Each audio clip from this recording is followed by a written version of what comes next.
जतन किया कर काल, चाल भुलानी आपनी, यूं भय बंधन जाल। उजला आया बतन से, जतन किया कर काल, चाल भुलानी आपनी, यूं भय बंधन जाल। यह परम संत तुलसी साहेब जी महाराज हाथरस वाले की वाणी है। हमने ये सुना है कि आपका संबंध पेशवा खानदान से था। न सिर्फ गद्दी के हकदार थे,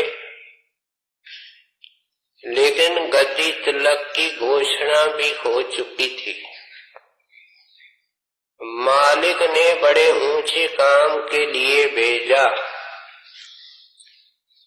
आपने बादशाही को ठुकराया और दरवेशी अख्तियार की।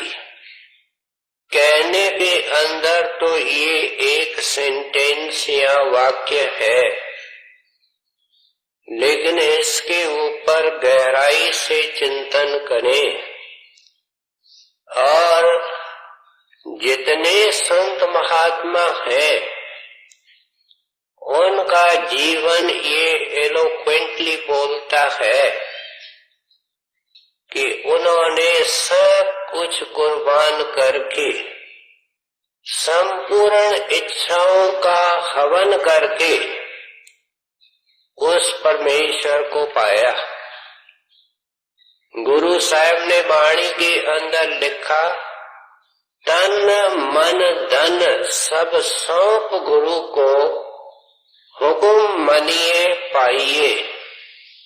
उन्होंने ये चीजें देख करके उनके आज्ञा को सिर पर रखा, क्या पूरी शरण ली और फिर पाया, और पाने के बाद उनके हुक्म से हमको समझाया, जो आज समझा रहे हैं। इसलिए कहते हैं, तुलना करो प्यारे, जो तुम परमार्थ के मुतलाशी हो, खोजी हो, कि हर एक चीज की कीमत देनी पड़ती है। आज जो तेरे पास है उसकी तुमने कीमत दी है, अगर नहीं दी है तो देनी पड़ेगी और कोई ऑप्शन नहीं है। इसलिए आप एक नए तरीके से अपने विषय को आरंभ कर रहे हैं। उजला आया वतन से, जतन किया कर कार। हम जब इंसान के तरफ देखते हैं तो हमको उसका आकार या शक्ल नजर आती है, शरीर नजर आता है, और इस शरीर के कारण सब कुछ अपना नजर आता है। कुछ हम अपना मानते हैं, कुछ पराया मानते हैं, लेकिन है उसका संबंध शरीर से। महात्मा कहते हैं कि इंसान 3 चीजों का कंपाउंड है। क्या ये शरीर के सिवाय इसके अंदर मन है? ये दोनों जड़ है, लेकिन इनके अंदर एक और चीज है जिसको आत्मा कहते हैं। वह महाचैतन, महानिर्मल और महासूक्ष्म तत्व से, कोश से बनी हुई है, परमात्मा की अंश है।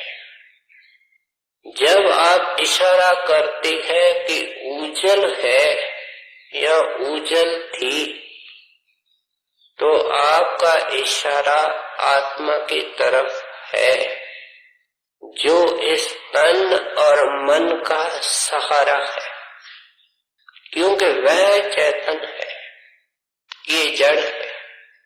अब कहते हैं कोई वक्त था, ऐ बंदा, ऐ सुनने वाले, अपने ऊपर दया करके मुझे तुलसी साहिब जी महाराज कहते हैं ध्यान से सुन।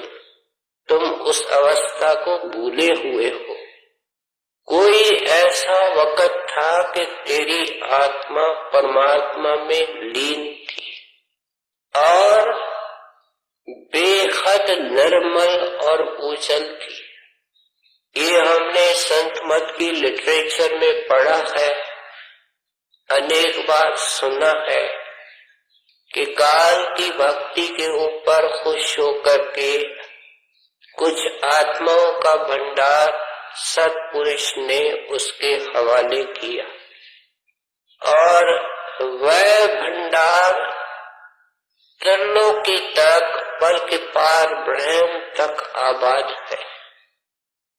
अब इतिहास संतमत का कहता है कि जब काल रूहों का आत्माओं का भंडार लेकर के सत देश को पार करके आया, तो काल की चतुराई और काल की शक्ति ने काम करना शुरू कर दिया। जब सतलोक में आत्मा थी तो कहती थी तू तू और तू, उनकी अपनी हस्ती नहीं थी। लेकिन जब सचखंड या सतलोक के बॉर्डर को क्रॉस करके पार ब्रह्म में आई तो कहने लगी सोहंग, क्या मतलब जो तुम हो सो मैं हूं। देखिए बहुत फर्क हो गया। अपने आप को परमात्मा से अलग होकर के बोलने लगी कि जो आप हैं सो मैं हूं। पहले सिर्फ आप थी, तू थी। कहने का मतलब है कि वो निर्मलता, वो पकेश की जो इसकी दुर्धाम में थी, सत देश में थी, उसको मैल लगना शुरू हो गई। काल ने इसको और नीचे उतारा, ब्रह्म के देश में इसको कारण शरीर दिया, कारण मन दिया, दहेज में इसको तीनों गुण दिए, 25 प्रकृतियां दी, जिनके फल स्वरूप ये आत्मा और नीचे गिरी। सूक्ष्म देश के अंदर सूक्ष्म शरीर दिया गया, सूक्ष्म मन अटकाया गया, गिरावट और हुई। और इस वक्त हमारे पास ये स्थूल शरीर है और महागंदा मन है, और हम इस दुनिया को इस शरीर के कारण, इस गंदे मन के कारण अपना दीन ईमान और सब कुछ समझ के बैठे। ये तुलसी साहिब ने वाणी किस भावना से लिखी है कि वो आत्मा जो पार ब्रह्म के अंदर अपना प्रकाश 12 सूरज का रखती थी, आज इतनी मैली और गंदी हो चुकी है कि एक सूरज की तरफ दोपहर के वक्त हम देखने के काबिल नहीं है। सारा प्रकाश इसके अंदर है। उस गंदगी के पर्दों ने, आवरणों ने उसको छिपाया है। भावना क्या है कि तुम वापस उज्जवल हो सकते हो, निर्मल हो सकते हो, अपने निज घर में जा सकते हो। संतों के वाणी का एक विषय रहा है और एक विषय रहेगा, जिसको तुलसी साहब यहाँ इनशिएट कर रहे हैं कि तुम महागंदा हो चुका है। संतों को उस पाकीज़गी का और निर्मलता का पता है, लेकिन हम इस दुनिया को कितना अच्छा और खूबसूरत मानते हैं। आप देखो, जब वर्षा होती है तो आकाश से पानी गिरता है। हिमालय के पहाड़ पर बेहद ठंड होती है। वर्षा गिरते गिरते एक पतली बर्फ की का रूप ले लेती है, जिसको अंग्रेजी के अंदर हम स्नो कहते हैं। बहुत पतली पाउडर होता है बर्फ का, उसके तह जमते जाते हैं।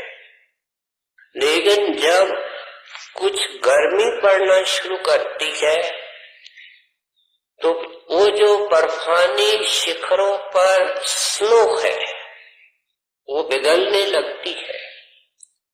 और क्या होता है, पहाड़ों से रेत लेती है, आगे चल करके मैदानों से वो नदी के रूप में बहती है।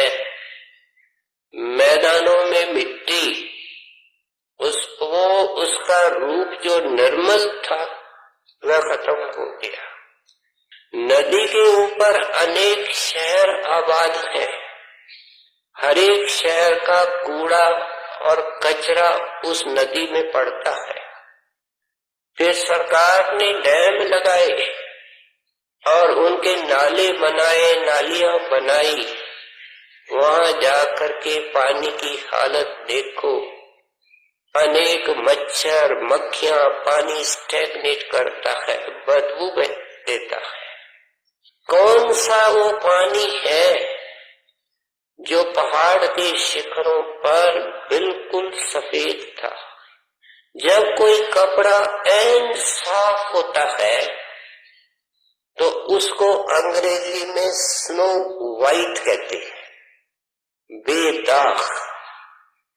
ऐसी हालत में वो स्नो हमारे सामने पहाड़ों की चोटी पर होती है और हमारे सामने ही गंदगी को इकट्ठा करके उसका रूप टोटली बदल जाता है। वर्कशॉप के अंदर जो मैकेनिक्स काम करते हैं उनको उनके स्टोर कीपर एक सफेद सुंदर यूनिफॉर्म देते हैं, लेकिन उस जगह काम करते हैं जहां गंदगी होती है, मैल लगती है, ग्रीस और तेल गिरता है।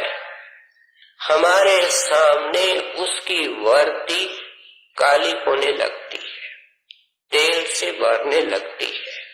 और कभी कभी तो ऐसे भी आपने वर्कशॉप के आदमी देखे होंगे कि उसको नियम से धोने के बजाय पहनते ही रहते हैं और तेल रिस करके उनके यूनिफॉर्म से गिरता है, लेकिन उनको कोई कष्ट नहीं। उस यूनिफॉर्म को वे लोग नॉर्मल मानते हैं, साधारण मानते हैं। उसको पहन करके खाते पीते हैं, हंसते हैं, बड़े खुश रहते हैं।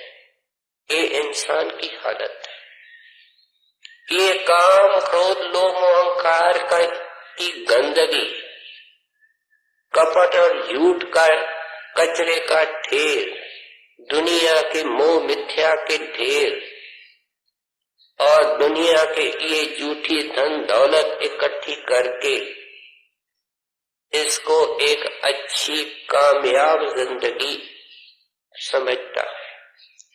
संत इस वाणी के जरिए हमारे विचार धारा को सही दिशा देना चाहते हैं, ऊंचा उठाना चाहते हैं, जगाना चाहते हैं। कहते हैं, भाई जो तेरे को नजर आता है, तेरा शरीर और उसके कारण ये दुनिया, इससे थोड़ा ऊपर निकल के देख, अपने आत्मा की हस्ती देख, परमात्मा के घर की शोभा देख, फिर तेरे को समझ आएगी। गुरु साहब ने वाणी के अंदर लिखा, जो घर छड गवावड़ा सो लगा मन माए। कौन सा घर? ये शरीर, और शरीर के जरिए क्या कुछ नहीं, सब कुछ तो इसमें आ गया। कहते ये तुमने छोड़ना है शरीर। क्या आपने लकड़ियों को जब चारों कोनों से आग लगाते हैं, आग जोर पकड़ती है, कोई ऐसा बंदा है, बैन है, इसने नहीं देखा। कहते उस घड़ी को सामने रखो, तब मेरी वाणी का असर होगा। ये शरीर एक खाक की मुट्ठी है, आखिर ये तन खाक मिलेगा। क्यों फिरत मगरूरी में? इनकी बात संतों की हमने जुबों से नहीं सुनी है। ये आए हैं, हम मनुष्य बनकर के आए हैं, इन्होंने चिताया है, हमने बेपरवाही की है।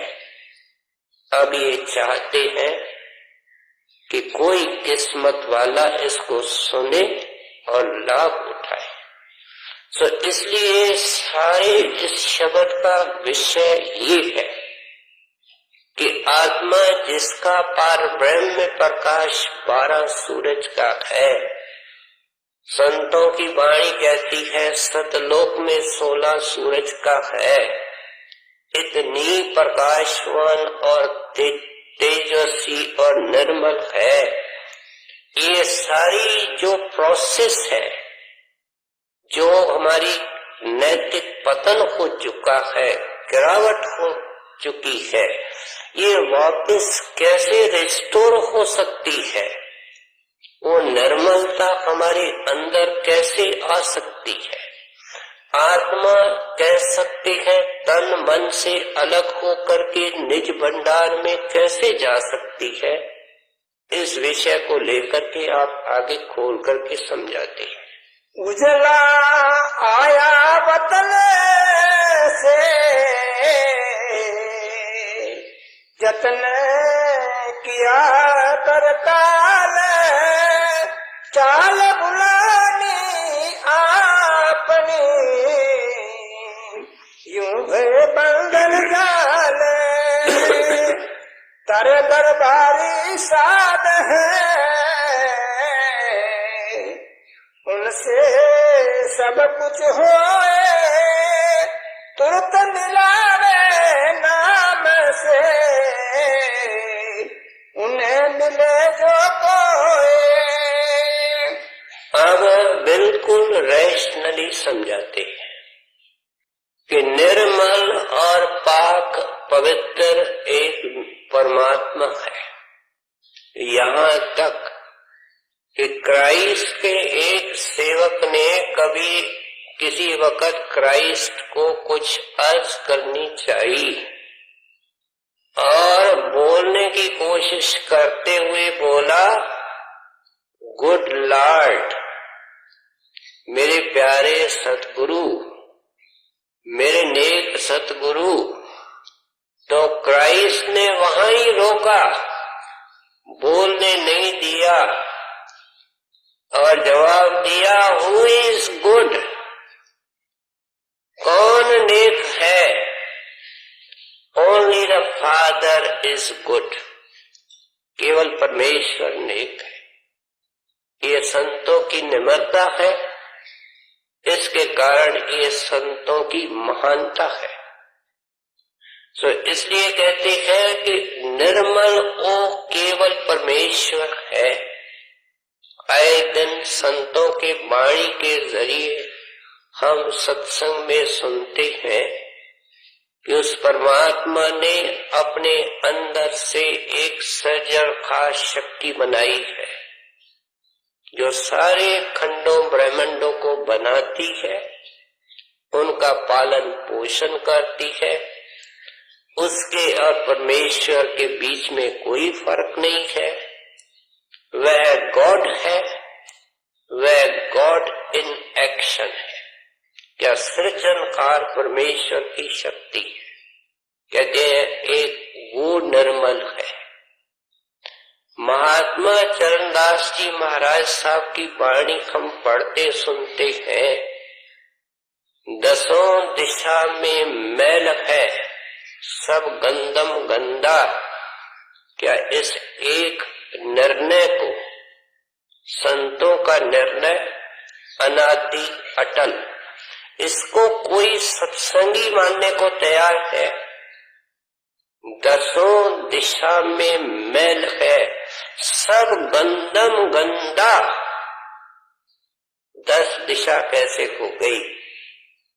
महात्मा समझाते हैं 4 दिशा, जो ज्योग्राफी वाले बताते हैं। तो ज्योग्राफी वाले ही कहते हैं कि जहाँ 2 दिशाएं मिलती हैं वो भी एक दिशा है। ये 8 हो गई। एक आसमान, एक जमीन। महात्मा जी के कहने की भावना क्या है कि सामने देखो, पीछे देखो, दाएं देखो, बाएं देखो, ऊपर देखो, नीचे देखो, सब गंदम गंदा। जो तुम सुनते हो, जो तुम देखते हो, गंदगी के सिवाय कुछ नहीं है। छुटकारा निर्मल तेरो नाम है। उस नाम का, उस सृजनहार शक्ति का जिक्र करते हैं कि वह निर्मल है। अब वो नाम जब किसी संत महात्मा के अंदर आकर के निवास करता है, आकर के विराजमान होता है, प्रकट होता है, हमारे अंदर गुप्त है। उन्होंने गुरु की कृपा से उसको प्रकट किया है। तब उसका नाम दरवेश, महात्मा, मिस्टिक और गुरु पड़ता है। इसलिए कहते हैं कि अगर वो नाम किसी देहधारी स्वरूप के अंदर बैठे और वो किसी खुशकिस्मत बंदे बहन के सिर पर हाथ रखे तो बाहर से नाम जपने को देगा और उसका मकसद सिर्फ ये होगा कि उस असली नाम, महाचैतन, महानिर्मल, महाप्रकाश में नाम को, चित्त को एकाग्र करके आंखों के बीच में आए, शरीर को खाली करे, शिव नेत्र के अंदर वो निर्मल नाम इसका स्वागत करता है और आत्मा को पकड़ के ऊपर उसकी चढ़ाई करता है। कहते हैं अगर ऐसी किस्मत वाला बंदा ऐसे नाम की कदर न करे, उसको भूल जाए, एक श्वास नहीं भुलाना है। एक लाइन है, संतों के वाणी का निचोड़ है, कबीर श्वासा सोई भला, जो सिमरन में जाए, किसी और श्वास को भला नहीं कहा।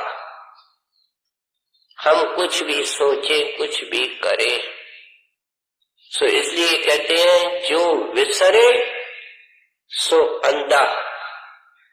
अब हम सोचें, हम तो अपने आप को बहुत अक्लमंद समझते हैं, लेकिन जिनको रोशनी की धारा मिली है उनको कह रहे हैं कि ऐ सत्संगी, तू अभी अंधकार में है, शब्द में उजाला है।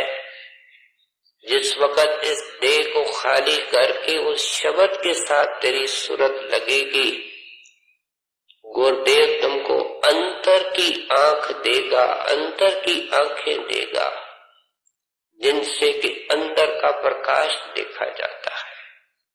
अगर आज हमको कोई बाहर से आज के दिन कह देवे तू अंधा है, तो हमारे पांव को गर्मी लग जाएगी, हमको जोश आ जाएगा।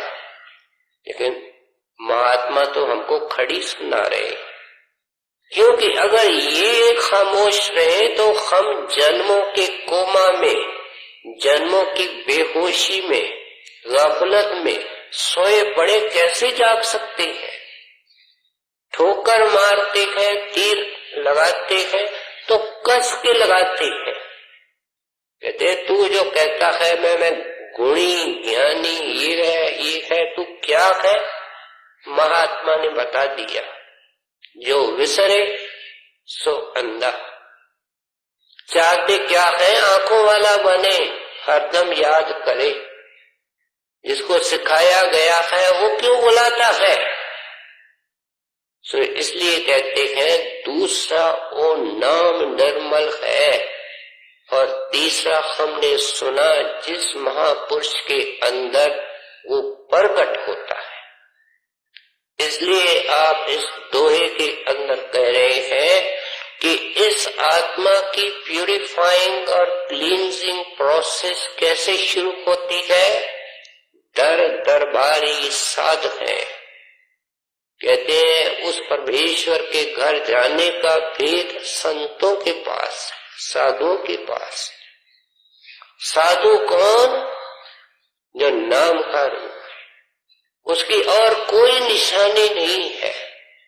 शब्द रता सतगुर पहचानो, डंके की चोट खोल करके कोई शक नहीं रहने देते हैं। शक हमारे मन पैदा कर देता है। हम आसान चीज को पकड़ना चाहते हैं। हम तो गुरु को पड़ोस में ढूंढना चाहते हैं, शहर में ढूंढना चाहते हैं,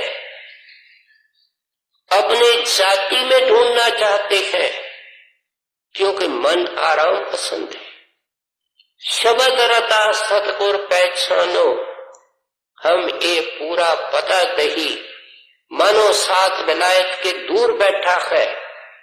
विलम्ब मत करो, जाओ। तेरी अगर अंदर कसक सची है तो प्रबंध वह करेगा। इसलिए कहते हैं जो उनसे मिलता है, क्या उनके शरण में श्रद्धा सहित जाता है, तुरंत मिलावे नाम से। वो शब्द से मिलाने के लिए आते हैं। इस नाम के अनेक अक्षर हैं।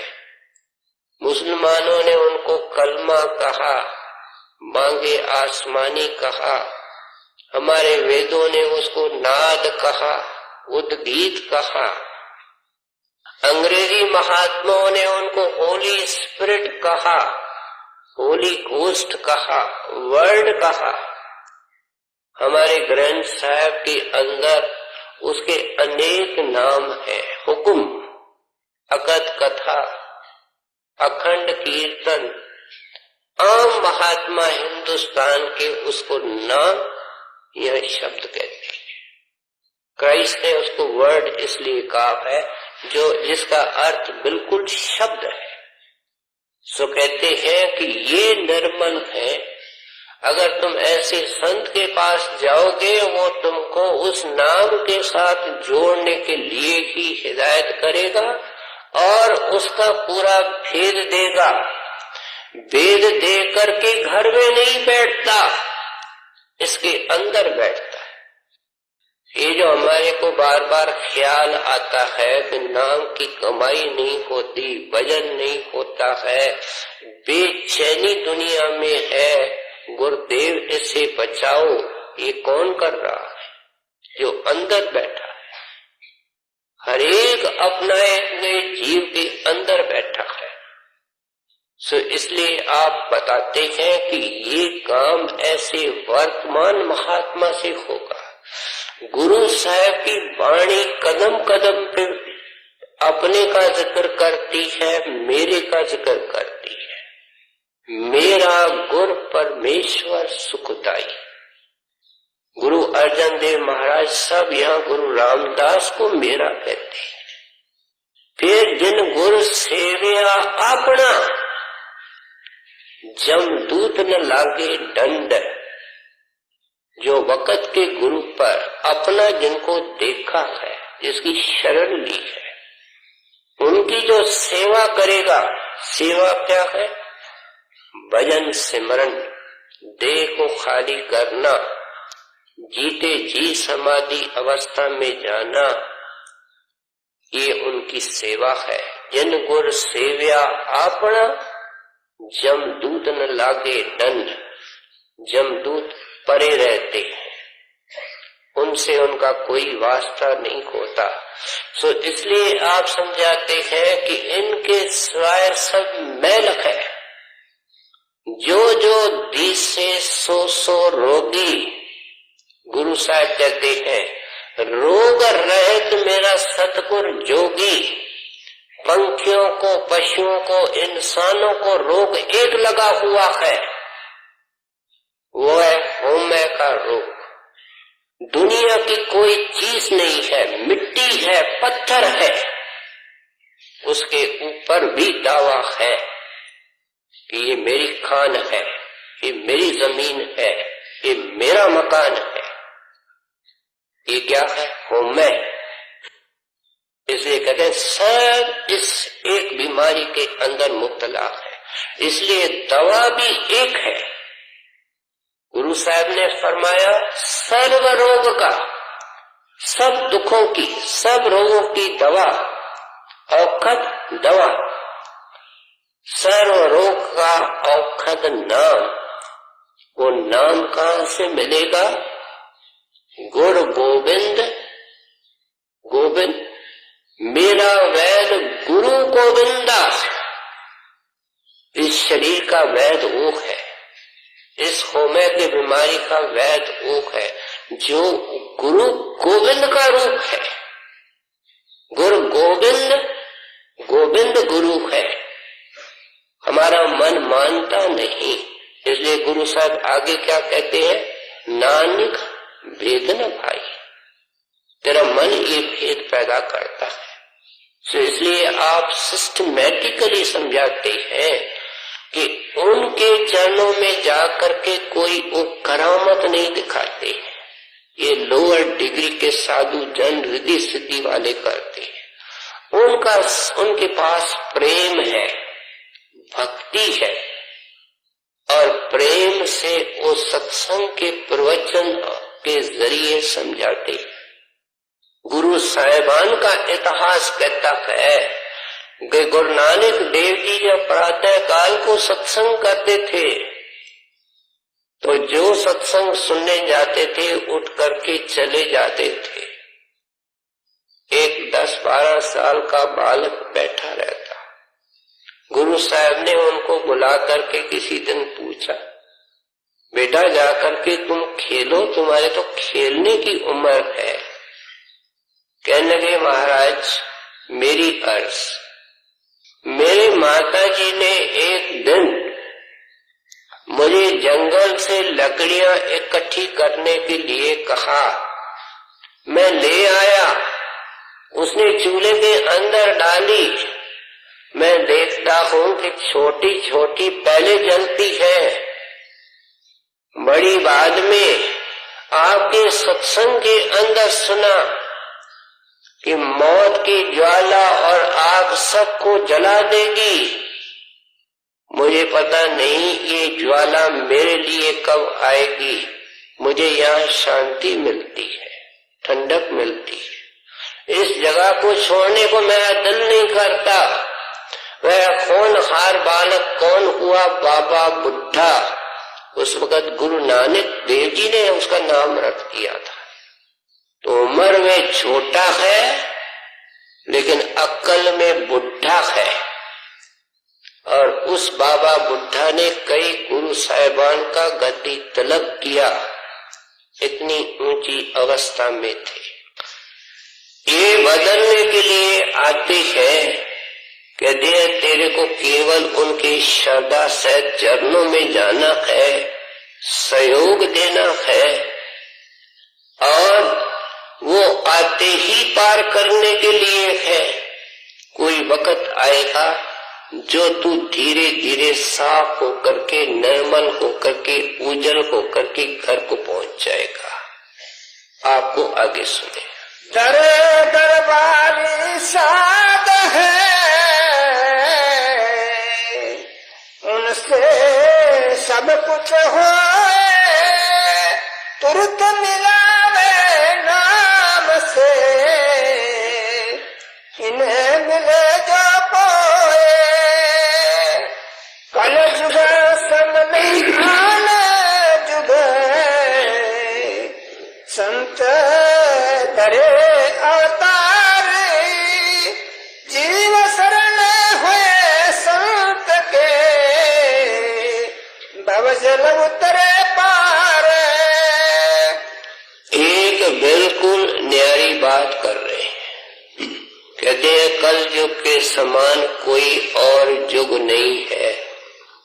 जब हमारे शास्त्रों में 4 युगों का जिक्र आता है तो कल युग को सबसे नीचा युग माना जाता है, काल का महाशास्त्र ये माना जाता है। आज कल युग के अंदर कितनी गिरावट है, कितना नैतिक पतन है, अखबार पढ़ करके और अखबारों को देख करके पता लगता है कि इंसान तो पशुओं से बदतर है। आप देखो, एक कुत्ते को मालिक 2 सूखी रोटी देता है और वह रात भर जाग करके उसके घर का पहरा देता है। दूसरी तरफ अखबार मिलेगी, रिपोर्ट मिलेगी कि 20 साल का नौकर है, मालिक ने उसको बड़े प्यार से रखा, एक रात को उसको जहर दे करके उसकी जायदाद चोरी करके ले गया। कहते हैं कैसे कहा जाए कि तू इंसान है, तू हैवान से बदतर है। तुम्हारे सामने कुत्ता है, उसको हम पशु कहते हैं, तेरे से नीचे माना जाता है। इसलिए ये महात्मा पहले हमको संत बनाते, पहले हमको इंसान बनाते हैं और उसके बाद ये सत्संगी बनेगा। सत्संगी कब बनता है? जब इसकी वृत्ति शब्द के साथ लगती। मौजूदा सरकार ने कहा सारे जिज्ञासु है, सत्संगी वह है जो शब्द को सुनता है। इसलिए पहले वो हमको एक अच्छा इंसान बनाना चाहते हैं। आप फरमाते हैं कि देखो, सतयुग, त्रेता और द्वापर के अंदर उम्रें बड़ी लंबी थी, सेहत कहते हैं अच्छी थी, मजबूरियां कम थी, लोग आमतौर पे कर्म धर्म पूजा पाठ करते थे और खुश थे। और ये स्वामी जी महाराज की वाणी हमने सुनी होगी, सतयुग त्रेता द्वापर बीता, कौन जाने शब्द की रीता, कल युग में स्वामी दया बिचारी, प्रकट करके शब्द पुकारी। क्या मतलब? सतयुग त्रेता द्वापर के अंदर कोई विरला बिरही जन संतों के पास जाते थे क्योंकि वो खुश थे। और कलयुग के अंदर माफ करना, इस महात्मा से ही ये उदारता और दयालुता शुरू हुई। स्वामी जी महाराज पूर्ण संत थे, लेकिन मानो वो पूर्ण संत थे तो भी संत मत कहता है कि जोत जलाने वाला कोई चाहिए, और वो जोत इस महात्मा ने जलाई थी।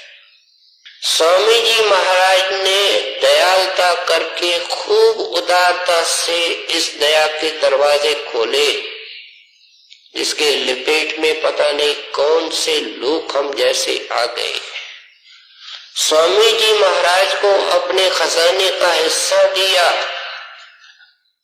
बाबा जी महाराज को अपने खजाने का हिस्सा दिया। उन्होंने उस बीज को सींचा, खजाने को बढ़ाया, क्या भूख प्यास को बर्दाश्त किया। सुनसान जंगल था, जहाँ जानवर फिरते थे, सांप फिरते थे, लोग तो आकर के आपको कहते थे यहाँ अनेक भूत प्रेत हैं। डट करके आपने नाम की कमाई की और उस महात्मा के जोहर आज निकल रहे हैं। ये स्वामी जी महाराज की, बाबा जी महाराज की कृपालुता है कि लाखों लाखों जीव जो अंधेरे के अंदर भटक रहे थे उनको रोशनी की उम्मीद हो गई है, जिंदगी को सफल बनाने की कोशिश कर रहे हैं। सो इसलिए कहते हैं हम क्यों न कहें, कल युग में स्वामी दया बिचारी, प्रकट करके शब्द पुकारी। कहते हैं जो प्रेम सहज जाता है उसको नाम का भेद देते हैं। पिछले जमानों में क्या था, वर्षों तक हटाते थे, फिर रखते थे तो फिर सेवा कराते थे और उसके बाद किसी किसी को नाम का भेद देते थे। आज हम जैसे कड़े कोटे जीव जाते हैं और प्रेम से जागते हैं तो अंगीकार कर देते हैं। अनमोल खजाने के अंदर एक महासुंदर वचन मिलता है कि हजूर महाराज को जब ये सेवा मिली तो आपने अपने डायरी में लिखा है कि मेरा ये विचार था कि मैं गिने चुने लोगों को नाम दान दूंगा और आपको सुनकर के हैरानी होगी कि पहले जब बड़ी मिन्नत के बाद नाम देना शुरू किया तो पहला टर्न जब नाम दिया तो 700 लोगों में 70 को नाम दिया।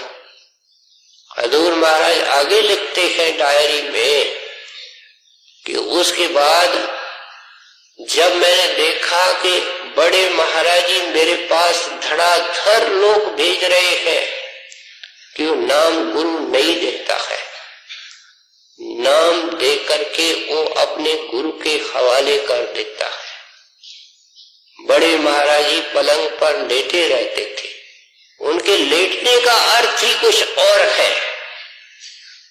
उनकी लेह हमेशा परमेश्वर से जुड़ी रहती है, लेकिन मुख से कभी कभी पास में सेवादार ये लाइन वाणी की सुनता था जो बड़े महाराज के मुख से निकलती थी।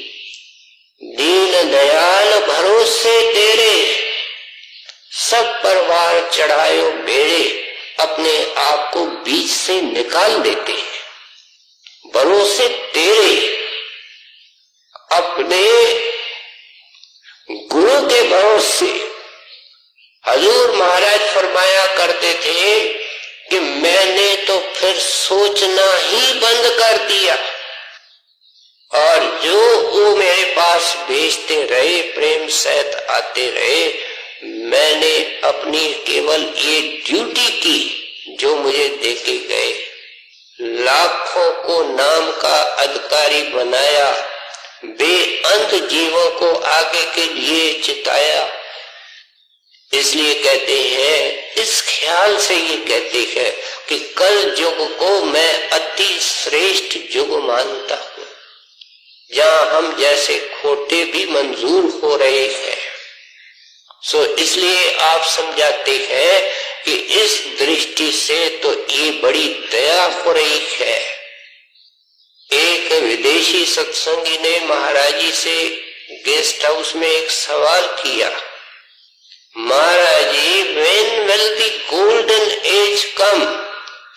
जैसे हम सत्युग कहते हैं, ये गोल्डन, आयरन, ब्रॉन्ज वगैरह एज कहते हैं। सतयुग कब आएगा? तो उस दीन दयाल ने क्या उत्तर दिया? We are living right into the golden age. हम ऐन सत्युग के बीच में बैठे हैं। आगे समझाते हुए उसको कहा कि संतों ने दया करके हमको ऊंचे में ऊंचा नाम का भेद दिया है। हम जीवन को पाक बनाने की कोशिश कर रहे हैं, नाम को जप करके घर को जाने की कोशिश कर रहे हैं, भाई इससे बड़ा सतयुग क्या हो सकता है। ये भावना है तुलसी साहब के इस दोहे की। कन जुग सब नैयान जुग संत धरे अवतार जीव शरण होए संत के भव जल उतरे पार जैसो तैसो बात की आवे गुरु की ओट गांठी बांधे संत से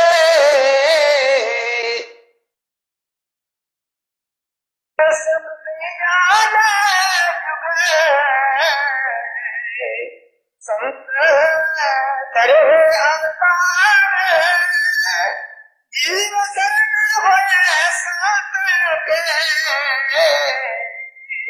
भव जल उतरे पार जैसे तैसे बात की आवे गुरु की आठ गांठी बांधे संत से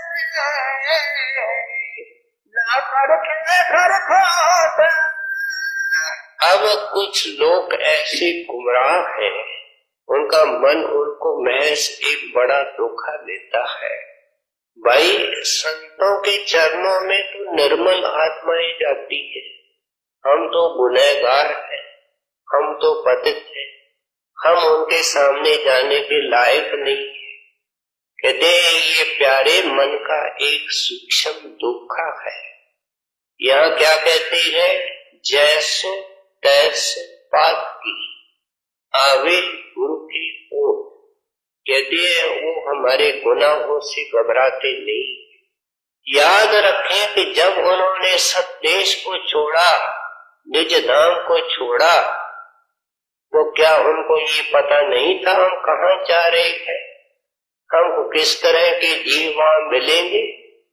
वो हमारे गुनाहों से नहीं घबराते हैं, हमारे अपराधों को क्षमा करने वाले होते हैं और हमको ऊंचे उठाने के लिए आते हैं। अगर गुनाहों से घबराना होता तो इतिहास क्या बोलता है, सजन ठग था, ओडा राक्षस था, अजामेल पापी था, हमने सुना है घन का वैश्या थी, रत्नाकर कितना भयंकर डाकू था। जब उनको जिंदगी के अंदर न केवल इंसान बनाया लेकिन शब्द से जोड़ करके साधु बना दिया, तो ऐ इंसान तुम अपने पापों को सोच सोच करके क्यों घबराते हो। तुम श्रद्धा सहित जाओ, प्रेम सहित जाओ, भिखारी बन करके जाओ, अंदर में विरह और ज्वाला लेकर के जाओ। ज्वाला क्या करती है, कितना कूड़ा करकट हो, कितना बड़ा ढेर हो, उसको जलाने के अंदर समर्थ होती है। तुम विरह लेकर के जाओ, शौक लेकर के जाओ, उनके दरवाजे 24 घंटे खुले होते, रात दिन खुले होते। ये जो कहते हैं हम भजन किस वक्त करें, जिस घड़ी के अंदर फुर्सत मिलती है उस वक्त करना चाहिए, क्योंकि दरवाजा और दरबार खुली हुई है। वो हाजिर नाजिर हमारे अंदर है, दोनों हाथों से देता है। ये भी कहने का तरीका है क्योंकि इंसान को 2 हाथ है, पता नहीं कितने हाथों से देता है, कितने बार देता है। ये तो अंदर का अनुभव बताएगा। हम एक कदम चलते हैं, वो कितने कदम चलते हैं, अंदर जाकर के पता लगेगा। इसलिए कहते हैं कि इतिहास बोलता है, गवाही देता है कि अदम जीव पतित की तर है। पंजाब का एक मशहूर डाकू था, डेरे की किताबों में हमने पढ़ा है, थोड़े में अर्ज कर दो, उसका नाम गंगू डाकू। और इतना भयंकर डाकू था कि पुलिस ने उसके पकड़ने के ऊपर इनाम रखे थे, किसी के पकड़ में नहीं आ रहा था।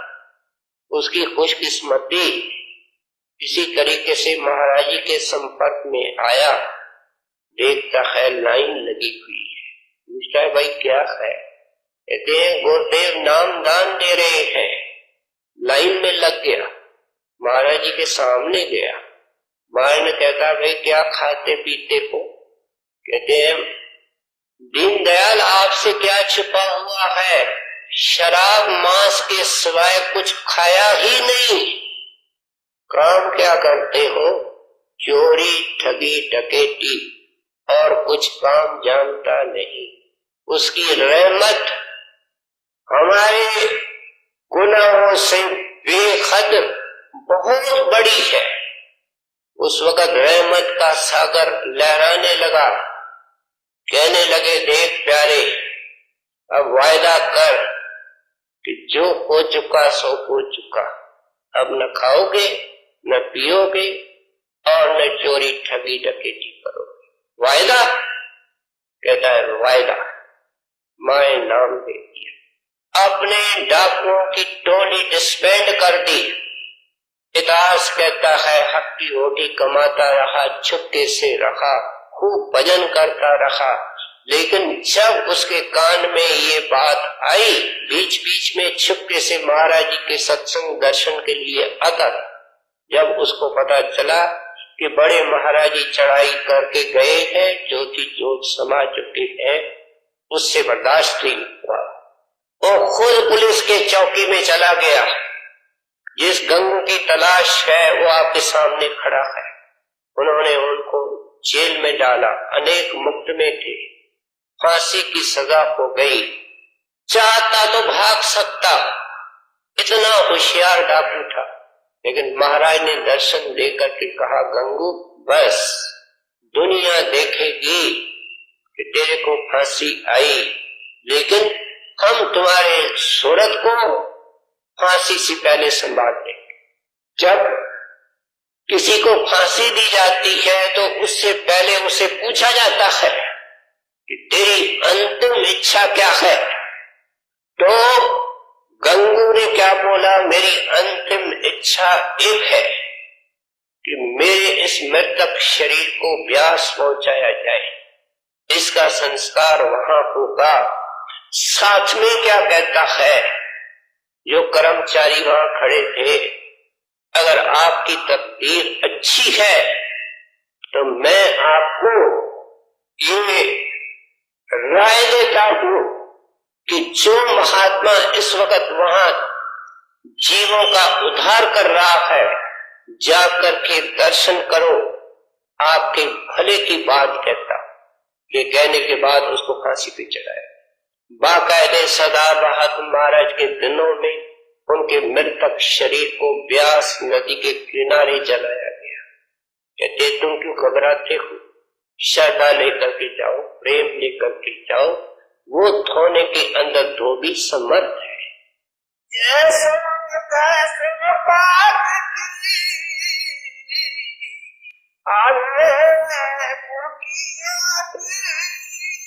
काठी बांधे साथ से ना पढ़ के कर खोटे सहज भाव से जो कछु आवे अमृत भावे ये खुदा भीतर बसे जब कुछ चैन गावे। वाणी सुनते सुनते मन में ख्याल होता है कि इतनी उत्तम वस्तु, इतनी अनमोल वस्तु सतगुरु लाता है। सतगुरु ने मुझे चाबियां दे दी है, भाई मेरा मन कबूल क्यों नहीं करता है, क्यों नहीं मेरा मन इस काम में लगता है, क्यों मेरे को अंदर में अंधेरे के घोर भंडार नजर आते हैं। मेरे भजन सिमरन के अंदर कुछ तरक्की नहीं हो रही है। वो उसका हल, उसका निदान बता रहे हैं कि तेरे अंदर लोभ है। अभी सुना, अभी हमको सत्संगी बनना। क्या लोभी को भी हम सत्संगी कहेंगे? सत्संगी है जिसके अंदर एक ख्वाहिश है, एक तमन्ना है, एक शक्ल है, एक प्यार है, वह उस परमात्मा का, गुरु का नाम सो इसलिए आप समझाते हैं कि तुम इस लोक के कारण पता नहीं कितनी दौड़ धूप के अंदर लगा। सुबह को जाग आती है, 15, 20, 25 साल का सत्संगी बहन भाई, अनेक स्कीमें, अनेक काम, अनेक दौड़ भाग के कार्यक्रम इसके सामने सिर खड़ा करके खड़े हो जाते, उसके अंदर लग जाता है। रात को आकर के उसी सराहने पर सोता है, अनेक विफलताएं, अनेक कांटे लेकर के सोता है। दिन गया, 24,000 श्वास गए, एक श्वास सारी दुनिया की पूंजी दे करके क्या मिल भी सकता है वापस? पलटू साहब ने क्या कहा? पलटू हर जस गाय ले। ये जो ले शब्द है ये बड़ा मीनिंगफुल। पलटू हर जस गाय ले, माना इस घड़ी के अंदर, इस पल के अंदर, अगले पल का कोई भरोसा नहीं। यही तुम्हारे साथ, खाली हाथ जाओगे, मुट्ठी बांध के जन्म लियो है, हाथ पसारे जाओगे। पढ़ते हैं, समझते नहीं, करते नहीं है, यही तुम्हारे साथ। और साथ में क्या कहते हैं? बहता पानी जात है, दऊ सदा बिखा। क्या पानी जो पुलिया के नीचे निकल जाता है, क्या वापस पुलिया के नीचे आ सकता है? श्वास जो निकल गए, जो हम धन गंवा देते हैं, उस धन को हम वापस कमा सकते हैं। लेकिन संत एक प्रश्न लगा करके सवाल पूछते हैं कि जो श्वास गंवा चुके हो, क्या वापस मिल सकते हैं? इसलिए ये जो ले, कई बार वाणी के अंदर आगे आप ध्यान से पढ़ेंगे, ये ले शब्द आता है। पलटू हर जस गाय ले, कर ले, प्राणी जप ले सतनाम, ले शब्द आता है इस क्षण के अंदर, इस घड़ी के अंदर। तो इसलिए आप समझाते हैं कि तुम तो संतोषी बन जाओ, तुम तो सत्संगी हो, प्रारब्ध के अनुसार सब चीज निर्धारित है। कबीर साहब कहते हैं मेरी बात को सुनो और फिर मुझे अपना फैसला सुनाओ। जो ऐंचा कान से मिलता है वो जहर है, जो मांगने से मिलता है वो पानी है, जो सहज से मिलता है, बगैर तूफान तोले, बगैर पाप किए, बगैर खाए खाए किए, वह अमृत है। अब जवाब मुझे चाहिए कि तुम पानी पी रहे हो, जहर पी रहे हो, कि अमृत पी रहे। कहते हैं उस अवस्था में जब ये जाएगा, जब इसके अंदर सारी ख्वाहिशें पिघल जाएंगी, इसको सहज कहते हैं। इसको कोई इच्छा नहीं, जो आता है भाना, जो आता है मौज, यत्न करता है लेकिन निराश नहीं होता है। उद्यम कर दिया आवे हार, तो मानो भाना करतार। कोशिश करनी है लेकिन हार आएगी तो भी खुश रहना, वो उसका भाना है। सब कुछ वर्ते तेरा भाना, उनके हुक्म से होता है, इस निर्णय पर वो होता है। ये सहज अवस्था है। अगर सत्संगी एक छोटी सी शिक्षा आज ले जावे कि मेरे दुख सुख, मेरे जन्म मरण के ऊपर तो लकीर गुरु ने फेर दी, ये 4 दिन की जिंदगी है, उथल पुथल बनी रहेगी, आगे जाकर के मैं गुरु की गोद में विश्राम करूंगा। क्या अगर इस बात का ये शुक्र करे, एहसास मन में रखे, तो इसके 4 दिन कितनी शांति में निकल सकते। और जब शांति में निकलेंगे तब तो नाम की कमाई होगी। यही तो सत्संगी का ऐतराज है, जिसका जवाब मिल रहा है। सहज भाव से आवे अमृत भाव, ये सुधारे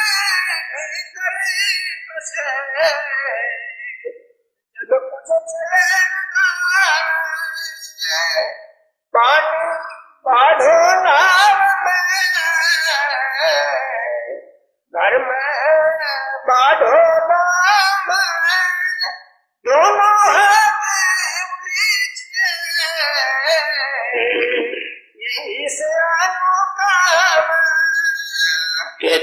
हक की कमाई, उसके बगैर नाम की कमाई नहीं। हक की कमाई पर गुजारा करो। हमारे शास्त्र तो यहाँ तक कहते हैं कि जो तुम हक के कमाई के जरिए कमाते हो, उसके 10वें हिस्से पर तेरा हक नहीं, खुदा का और परमात्मा का, उसके नाम में खर्च करना। लेकिन ये तूफान तूफता है। अब एक मजबूरी का जिक्र कर रहे हैं कि मानो सत्संगी नेक है, हक हलाल की कमाई पर रहना भी चाहता है, लेकिन कुटुंब बड़ा है। एक एक्सेप्शन है, कुटुंब बड़ा है और उसके अंदर कुछ बेसत्संगी भी हो सकते, और पैसा बगैर कपट के और तूफान तोड़ने के और फरेब और झूठ के आ ही नहीं सकता है। अगर होता तो सीधे साधे आदमियों के पास भी भंडार होते। तो इसलिए कहते हैं ऐसी हालत में एक बाहर की मिसाल देकर के समझाते हैं कि अगर एक यात्री किसी किश्ती में बैठ जाए और दरिया के एंड बीच में उस किश्ती में सुराख हो जावे और पानी धड़ाधड़ उस किश्ती में आवे, तो सियाना यात्री कौन सा है जो जैसे जैसे पानी आए वैसे क्या करे, दोनों हाथ उलीचिए। यही सियानो काम। वो दोनों हाथों से वापस वो पानी दरिया में फेंकता जाए, तो क्या होगा, किश्ती डूबने से बच जाएगी। इसलिए अगर पैसा ऐसा आ रहा है जिसके ऊपर तेरा कंट्रोल नहीं, तो फिर साथ संगत के अंदर खर्च करो। दान, गुरु सिक्खी के अंदर दान ऊंचे में ऊंचा दान है, क्योंकि गुरु के हवाले पैसा किया जाता है। गुरु परमेश्वर का रूप है और वो जानता है कि इसका सही उपयोग कहाँ हो सकता है। गुरु बिन माला फेरते, गुरु बिन देते दान, गुरु बिन दान हराम है, जा पूछो वेद पुराण। सब कुछ संत महात्मा कह के गए हैं। हमने काफी मोटी पट्टी आंखों के ऊपर बांधी है, कानों में खूब मोम डाली है, न देखने को तैयार है न सुनने को तैयार। तो इसलिए कहते हैं कि ऐसी हालत में अगर धड़ाधड़ पैसा आता है तो साथ संगत के अंदर खर्च करो। और उत्तम में उत्तम दान सारे शास्त्र कहते हैं गुरु सिक्खी के अंदर, क्योंकि गुरु को कुछ नहीं चाहिए। कहते हैं गुर नहीं भूखा तेरे धन का, उस पे धन है नाम का, पर तेरा उपकार करावे, भूखे प्यासे को दिलवावे, उनकी मेहर मुफ्त में पावे, उनका खुश होना है भारी, सतपुरुष निज कृपाधारी। कहते हैं तेरा पैसा जो चोरी ठगी बेईमानी का है वो परोपकार में लगा करके सफल करेंगे, साथ में उनकी मेहर मुफ्त पावे और उनका खुश होना है भारी। और वो क्या है, सतपुरुष निज कृपाधारी। जब वो कृपा करेगा अपने साथ मिलाएगा, ये कृपा का अर्थ। पानी बाढ़ो नाव में, घर में बाढ़ो दोनों हाथ उलीचिए, यही सियानों काम, सोना काहे न लगे, लोहा घुल में खाए, बराबर जो भगत कबहू न कर जाए। कहते हैं अवल तो सत्संगी को नेक पाक जिंदगी लीड करनी चाहिए। अगर सत्संगी ये सोचता है मैं गुरु का सेवक हूँ, तो ये इस तरह है जैसे एक मैजिस्ट्रेट को कानून का पता होता है। इसलिए देहात वाला तो कोई उज़र बना सकता है, लेकिन मैजिस्ट्रेट उज़र नहीं बना सकता है, वकील उज़र नहीं बना सकता कि मैं कानून को नहीं जानता। तो इसलिए कहते हैं जो नियम गुरु ने दर्शाए हैं जिंदगी के, नाम के, कमाई के, उनका पालन करो। अगर नहीं करोगे, कहते हैं करनी और भरनी का नियम सबसे लागू है। क्राइस्ट ने अपने सेवकों को कहा था, thou shall have to pay to the uttermost farthing। प्यारे अच्छी तरह सुन लो कि कौड़ी कौड़ी जो कुछ करते हो उसका हिसाब देना पड़ेगा। कर्म जो जो करेगा तू के अंदर क्या सत्संगी नहीं आता? क्या सत्संगी वाणी नहीं पढ़ता? क्या सत्संगी वाणी सुनता नहीं? कर्म जो जो करेगा तू वही फिर भोगना भरना। तो इसलिए कहते हैं कि आम ताना मिलता है कि सत्संगी ने मांस शराब तो छोड़ा है, और क्या छोड़ा है? औरत को निकाल दिया, बहू को निकाल दिया, चोरियां ठगियां करता है, बेईमानियां करता है, पता नहीं क्या तूफान तोलता है। दुनिया के अंदर इससे नेक आदमी है, ऐतराज करते हैं, ऐसे नाम का क्या फायदा? तुलसी साहब कहते हैं एक रियायत जरूर हो जाती, सोना काई ना लगे, लोहा गुण नहीं खाए, बुरा भला जो गुरु भगत, कबहू नर्क न जाए। कहते हैं वो नाम का बीज जो गुरु ने उसके अंदर छिड़का है, वो दुर्कर्म के कारण छिड़का। उनकी दृष्टि, संतों की दृष्टि में वो आया हुआ जीव किसी स्टेज, इसलिए वो नाम एक ट्रांसफॉर्मिंग रिफॉर्मिंग फोर्स उसके अंदर बैठा है, आगे पीछे उसको सही राह पर लाएगा। अगर प्रेम से नहीं तो चांटे खाएगा। कभी पिता मारता है और ऐसा मारता है कि पुलिस वाला भी नहीं मारता है, सेवक को खूब डांट मिलती है और खूब सजा मिलती है, देने वाले सद्गुण होते हैं। अगर ये राह से इधर उधर होता है, खाना शुरू कर दिया, झूठ बोलना शुरू कर दिया, पराई औरत के पीछे दौड़ना शुरू किया, बचने की कोई उम्मीद नहीं है। हजूर महाराज ने आम सत्संग से के अंदर कह दिया था कि गुरु सजा ऐसे सेवक को देता है, शायद दुनियादार से भी ज्यादा उसको मिलेगी। सो ये कहते हैं कि एक फायदा ये है कि वो गिरेगा नहीं, मनुष्य जोड़े से नीचे नहीं जाएगा, नरकों में नहीं जाएगा, 84 में नहीं जाएगा। ऐसी हालतें बनेगी कि वो नाम की कमाई करेगा, उसका अगला जन्म हो सकता है, लेकिन इस तरफ नहीं जाने देंगे।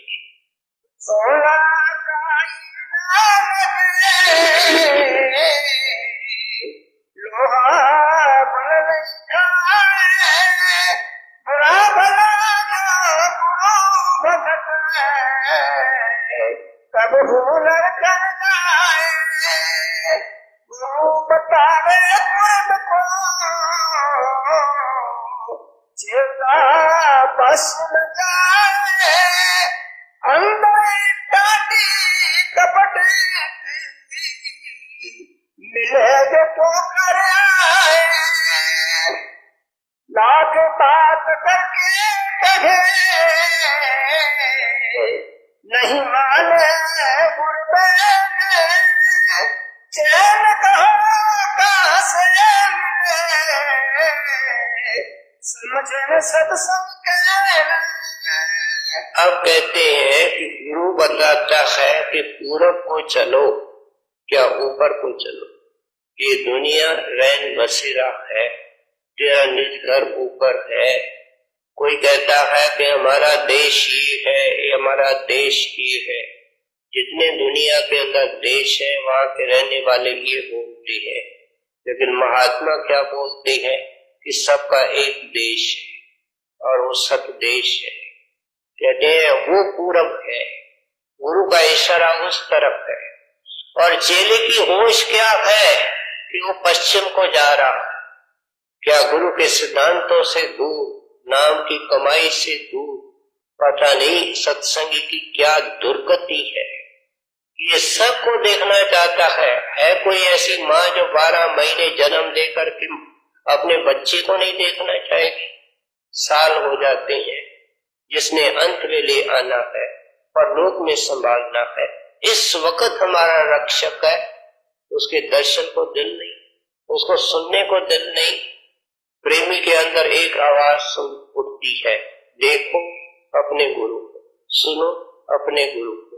उसका देखना और सुनना केवल बाहर नहीं, असली देखना और सुनना अंदर, इसलिए वो बाहर आया। कहते हैं ये गुरु की शिक्षा है। ये पूरब को जाना, सेवक पश्चिम को जा रहा। कहते हैं फिर दोष किसका? क्या चाहते हैं कि अब से नाम मिले हुए 10-20 साल गए, जरा एकांत में बैठ करके पड़ताल करो कि कितना गुरु के नजदीक गए, कितना पूरब को गए। अगर नहीं गए तो आज से चलो। संत तो यहां तक कहते हैं अब से चलो, सत्संग के बाद ख्याल गुरु में रखो, गुरु को हाजिर नाजर लेकर के घर तक पहुंचो, उसका सिमरन करके पहुंचो, सेवा करते हुए उनको साथ समझो।